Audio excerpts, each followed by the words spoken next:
video is a case study about rehab work we're doing with our 7-year-old New Forest pony, Sue. Sue's lived with us for the last 3 years. She did well during the winter and spring of 2017 and 18, and I brought her on slowly, and she enjoyed some dressage jumping and some hacking, trail riding. In August 2018, she was a 10th lame in trot on the left foreleg after a fall in the field. Initially, I had no reason to think that this was anything serious, but the lameness persisted longer than I'd expected, so she had a full veterinary lameness diagnosis and gait analysis, nerve block scans, x-rays and MRI. None of this gave any explanation as to the cause of lameness, except that the problem was most likely in the left shoulder or the base of the neck. Finally, a period of field rest was recommended. Having exhausted the veterinary route, I tried a number of bodywork modalities to see if we could help Sue. For example, Bowen, Masterson method, and a veterinary osteopath. All the practitioners found tightness and asymmetry, but no one could pinpoint the cause for the lameness. I'm really attentive about the environment, nutrition, hoof balance, teeth, saddle fit for all our horses, so I didn't feel that this was the cause of the problem. The ongoing pattern for more than 1.5 years was that she'd be sound after a period of field rest, but lame again after 3 days of very light work.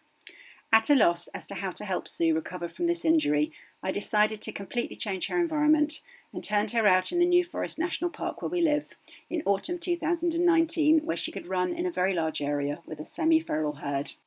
After 6 months out on the New Forest, and with the help of a new bodywork modality that I hadn't tried before, Tucker biokinetic technique, I was able to get Sue sound enough to be able to start work in hand in May 2020. In June, I approached Jec Ballou and asked for her help to see if we could successfully rehabilitate Sue back into work using exercises from Jec's book, 55 Corrective Exercises. What follows are the exercises that Jec recommended for Sue, and the first month of work that we undertook with those exercises. There's video clips to show you how we got along with those. I'm very aware that in some of these clips Sue isn't completely sound, but I'd reached a point where I was either going to give up or try to work through the lameness and see if we could develop better and more sound movement through better balance, symmetry, flexibility and more strength. It would be great if there are any ideas within this video that would be of help to other people who are in the same sort of situation. Hi, Jec Ballou going to drop in here.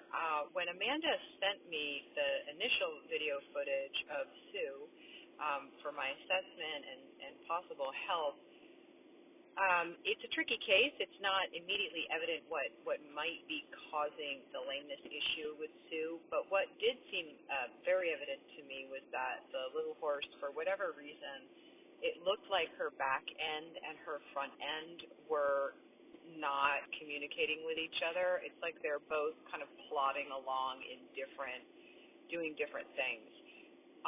The exercises that I chose for the first round are ones that I've seen have a good result with horses in the past for activating the horse's middle section or his back and his trunk and his core. And my hope was that we could get the energy from the hind legs moving forward through the back. Because until we can accomplish that, in my opinion, it's really almost impossible to diagnose and or fix any problem in one of the 4 limbs. If a horse isn't really using their back very well, they're not channeling movement through their back, maybe those muscles have become switched off, maybe the nerve signals are a little bit interrupted, maybe the horse is just grossly out of shape, not fit, and is not activating things well. My hope was that we could use exercises that require some fairly quick, fine motor control movements that really require the horse to switch on the movements through the middle of the body. And then we could start to address where the problem seems to be, which is in the front end of the body. But for me, it always starts in the middle.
At this point, I do see an improvement in Sue's movement. It is certainly not a radical improvement, and that is the nature of these kinds of rehabilitation journeys. Unfortunately, it's also the frustrating part. We want to see big changes, we want to see them relatively quickly.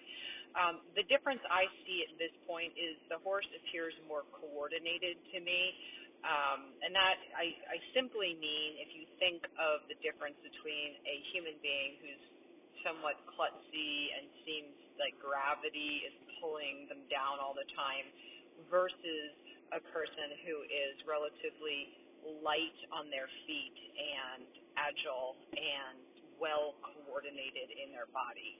So that's the change I see at this point.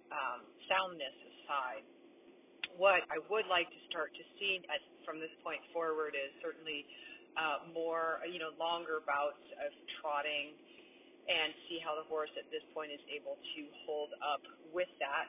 My hunch is that the progress will be intermittent. The positive movement will be intermittent. There will certainly be some very, very sound days followed by some days that are a little more wobbly in her body. And these things, especially with colder-blooded horses, just take longer time, in my experience, to recruit the muscle fiber. They're slower to make adaptations to exercises and groove new movement patterns. Hotter blood horses tend to make quicker changes. So we'll just have to see where this is going.